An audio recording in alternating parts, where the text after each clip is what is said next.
Okay, morning, afternoon, everyone. Okay, so you might be watching this in the morning. So here we are. So it's Sheep Pig. There it is. Back to front. Is it? Is it back to front in yours? I don't know. And it's back to front in mine. And chapter 9. Was it Babe? So what's just happened? Poor Ma. Poor Ma's just been killed by that horrible dog, wasn't it? So, but Babe came to rescue her. But now, what's the problem? Do you think Babe is the guilty one? Seems like it, doesn't it? Let's see Let's read on and let's find out. Oh, go home, pig, said Farmer Hoggett in a voice that was so quiet and cold that Babe hardly recognised it. Bewildered, he trotted off obediently, while behind him the farmer picked up the dead ewe and carried it to the Land Rover. When with Fly's help, he began the task of rescuing those sheep that were caught or struck, and making sure that no others were badly hurt. This done, he left Fly to guard the flock and drove home. Back at the farm, Babe felt simply very, very sad.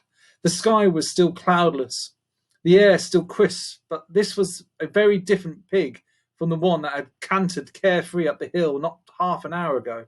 In those 30 minutes, he had seen naked fear and cruelty and death, and now, to cap it all, the boss was angry with him and sent him home in some sort of disgrace. What had he done wrong? He had only done his duty, as a good sheep pig should. He sat in the doorway of the stable and watched as the Land Rover drove into the yard, poor Ma's head lollying loosely over the back. He saw the boss get out and go into the house, and then a few minutes later came out again, carrying something in the crook of one arm. A long thing, a kind of black shiny tube, and walking towards him. Come, pig, said Farmer Hoggett, in that same cold voice, and strode past him into the stables, while at the same moment, inside the farmhouse, the telephone began to ring, and then stopped as Mrs. Hoggett picked it up. Obediently, Babe followed the farmer into the dark interior. It was not so dark, however, that he could not see clearly that the boss was pointing the black shiny tube at him. He sat down again and waited, supposing that perhaps it was some machine for giving out food, and that some quite unexpected surprise would come out of its two small round mouths, held now quite close to his face. At that instant, Mrs. Hoggett's voice sounded across the yard, calling her husband's name from the open kitchen window. He frowned, lowered the shiny tube, and poked his head around the stable door. What do you think those two shiny round barrels could have been, guys? Oh, there you are, called Mrs. Hoggett. What dost think then? That was the police, that was. Them are ringing every farmer in the district to warn them there's sheep worrying dogs about. They killed 6 sheep the other side of the valley only last night. They've been seen, they have. 2 of them. 'Tis as black, big black and a little brown un, they say. To shoot. They say to shoot them on sight. If you do see them, you better get back up the hill and make sure ours is all right. Do you want me to fetch a gun? Oh, no, said Farmer Hoggett. It's all right, he said. Why does she need to fetch the gun? He waited till his wife had shut the window and disappeared, and then he walked out into the sunlight with Babe following. Sit, pig, he said, but now his voice was warm and kindly again. He looked closely at the trusting face turned up to his. He saw sticking to the side of Babe's mouth some hair, some black hair, and a few brown ones too. He shook his head with wonder, and that slow grin spread over his face. I reckon you gave them something to worry about, he said, and broke the gun and took out the cartridges. Meanwhile, Fly, standing guard up in the far field, was terribly agitated. She knew, of course, that some dogs will attack sheep, sometimes even the very dog trained to look after them, but surely not her sheep pig. Surely Babe could not have done such a thing. Yet there he had been in the centre of that scene of chaos, blood-stained and standing over a dead ewe. What would the boss do to him? What perhaps he already done? Yet she could not leave these fools to find out.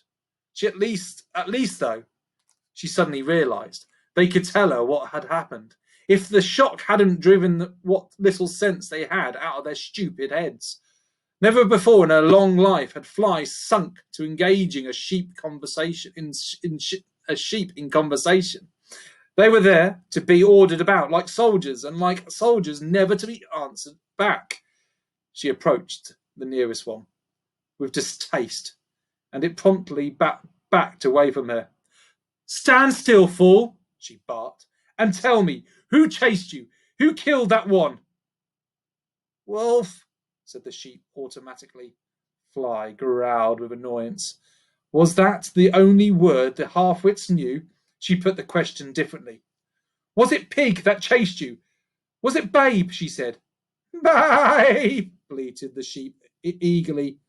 "What does that mean, bonehead?" barked Fly. "Was it or wasn't it?" "Wolf," said the sheep. Somehow Fly controlled her anger at the creature's stupidity. I must know what happened, she thought. Babe's always talking about being polite to those woolly idiots.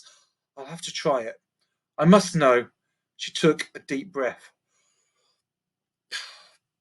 "Please," she said. The sheep, which had begun to graze, raised its head sharply and stared at her with an expression of total amazement. "Say that again," it said, and a number of others overhearing moved in towards the collie. "Please," said Fly, swallowing hard, "could you be kind enough to tell me?" "Hark!" interrupted the first sheep. "Hark! Hark!" Whereupon the whole flock gathered around. They stood in silence, every eye fixed wondering on her, every mouth hanging open. Nincompoops, thought Fly. Just that when I wanted to ask one quietly, the whole fat-headed lot came round.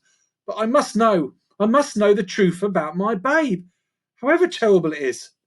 "Please," she said once more in a voice choked with effort of being humble, "could you be kind enough to tell me what happened this morning? Did Babe—" But she got no further, for at the mention of the pig's name, the whole flock burst into a great cry of "Babe!" Listening for the first time ever to what the sheep were actually saying, Fly could hear individual voices competing to make themselves heard in what was nothing less than a hymn of praise. "Babe came! He saved us! He drove the wolves away! He made them pay! Hip, hip, hooray! Hip, hip, hooray! Hip, hip, hooray!" What a sense of relief flooded over her as she heard and understood the word of the sheep. It had been sheep warriors after all. And her boy had come to the rescue. He was not the villain. He was the hero. Hoggett and Babe heard the racket and they climbed up the hill, and the farmer sent the pig ahead, fearing that perhaps the warriors had returned. Under cover of the noise, Babe arrived on the scene unnoticed by Fly, just in time to hear her reply. "Oh, thank you," she cried to the flock. "Thank you all so much for telling me. How kind of you." "Oh, gosh, ma'am," said a voice behind her. "What's come over you?" And we'll stop there. That was a short one, wasn't it? Chapter 10. We've only got a few chapters left. I've got to think of a new book for next week. Anyway, hope you enjoyed that. Good. Babe the hero. Oi, oi. Have a good weekend. Bye.